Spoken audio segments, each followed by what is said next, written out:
బట్టి విక్రమార్క సతీమణిపై గవర్నర్కు ఫిర్యాదు. తెలంగాణ రాజకీయాల్లో సంచలన పరిణామం చోటు చేసుకుంది.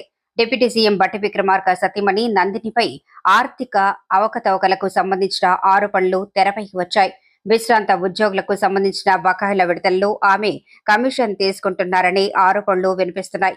ఈ ఆరోపణలపై అంబర్పేటకు చెందిన న్యాయవాది, సామాజిక కార్యకర్త రేవంత్ తెలంగాణ గవర్నర్ శివప్రతాప్ శుక్లాకు ఫిర్యాదు చేశారు. ఈ వ్యవహారంపై సమగ్రంగా పకడ్బందీగా దర్యాప్తు చేపట్టి వాస్తవాలను వెలుగులోకి తీసుకురావాలని ఆయన గవర్నర్ను కోరినట్లు తెలుస్తోంది. ఇక నందిని రాజకీయాల్లోకి రావడానికి ఆసక్తి చూపుతున్నారని ఫిర్యాదుదారు పేర్కొన్నారు. గతంలో ఖమ్మం పార్లమెంటు స్థానం నుంచి పోటీ చేసేందుకు ఆమె ప్రయత్నాలు చేసినప్పటికీ ఆ ప్రయత్నాలు ఫలించలేదని తెలిపారు. అయితే నందినిపై వచ్చిన కమిషన్ ఆరోపణలకు సంబంధించి పూర్తి ఆధారాలు, అధికారిక దర్యాప్తు వివరాలు ఇంకా వెలుగులోకి రావాల్సి ఉంది.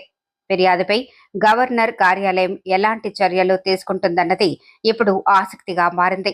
మరోవైపు ఈ ఆరోపణలపై డిప్యూటీ సీఎం బట్టి విక్రమార్క కుటుంబం నుంచి అధికారిక స్పందన రావాల్సి ఉంది. ఆరోపణలు నిజమా లేక రాజకీయ ప్రేరేపితమైనవా అన్నది దర్యాప్తు పూర్తయితేనే స్పష్టత వచ్చే అవకాశం ఉంది.